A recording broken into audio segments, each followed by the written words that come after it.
જે પાન કરાવે છે તેવા મહારાજને પણ શુદ્ધ ભાવનાથી આપ શ્રવણ કરાવો છો। શ્રાવણ માસનો આ છેલ્લો દિવસ છે। અમારા જાગૃત એવા કોર્પોરેટર વિનુભાઈ ગવા પણ અમારી સાથે છે, તેમજ તમામ હરિભક્તો કે જે આજે તમે સપ્તાહ પારાયણ રાખેલી છે, એ આ વરસતા વરસાદની અંદર પ્રભુ જ્યારે વિચરતા હોય એવું જીવન તો આપણે નથી જીવી શકવાના। પગની અંદર ખુલ્લા પગે આટા મારતા હોય ક્યાંક ને ક્યાંક। અત્યારે પણ આપણે એમ કહીએ કે અહીંયાથી કૃષ્ણ ભગવાનનો વાસ હતો, અહીંયા રામ ભગવાન આવેલા હતા। તો જે જગ્યા ઉપર મને જવાનો એક અવસર મળેલો હતો, એ જગ્યા કાંઈ ફક્ત એ જગ્યા કાંઈ એટલા ભગવાનથી કાંઈ ઓછી નથી જે સાક્ષાત્કાર આપણને પરચા પૂરતા હોય અને જ્યાં જાય ત્યાં આપણને શાંતિનો અહેસાસ થતો હોય કે હૃદયની અંદર શાંતિ મળતી હોય। આપણે જ્યારે આપણું મકાનની ખરીદી કરી, જમીનની ખરીદી કરી, ત્યારે આપણે અંદર પ્રવેશ કરીએ ત્યારે એમ થાય કે ના, ઠંડક લાગે છે। ઠંડક એટલે છે નહીં તો કઈ જમીનનો પ્રભાવ છે। તો જ્યાં મને કુકાવાવ જવા માટેનું આમંત્રણ અમારા વડીલ સમાન લક્ષ્મણભાઈ જ્યારે આપેલું, ત્યારે મેં કીધું હરિની ઈચ્છા હશે તો ચોક્કસ હું જઈશ। અન્ય કાર્યક્રમ હશે પણ હરિની ઈચ્છા હશે ને એમાં હું મારી પહેલી પસંદગી હશે।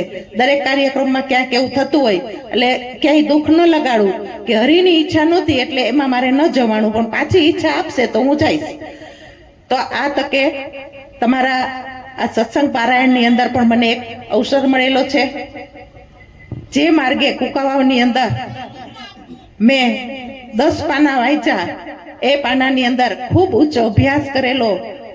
જો ધાર્યું હોત તો ઉચ્ચ ડિગ્રી તો પાસે હતી જ, પણ ધાર્યું હોત તો પોતે આર્થિક ઉપાર્જનનું એક સાધન કરી અને ક્યાંક ને ક્યાંક ગવર્મેન્ટ નોકરીની અંદર પોતે પધારેલા હોત, પણ પોતાનું જીવન સમાજને માટે સંદેશો આપવા માટે જે દિશા તરફ એને પોતાના વિચારો રજૂ કરીને જે પંથ લીધો હતો એમાં, અને ખૂબ નાની ઉંમરે આ ત્યાગ કરવો એ ખૂબ અઘરો છે। મોહ માયાને છોડવી એ બહુ અઘરી છે।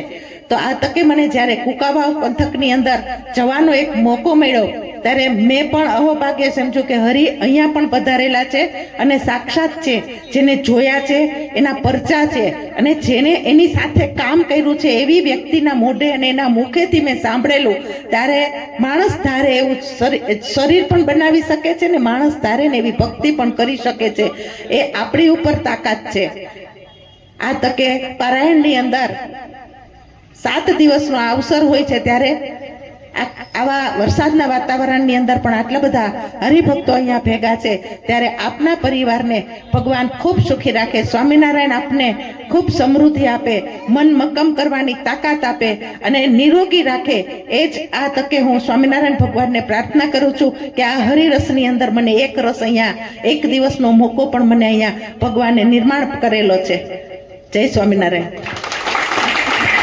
બોલો આદિ શ્રી કૃષ્ણ નારાયણ ભગવાનની જય। થોડામાં ઘણું બધું કહી દીધું મહિનાબેને, આપણે પણ પ્રેરણા મળે એના શબ્દો ઉપર ઘણી બધી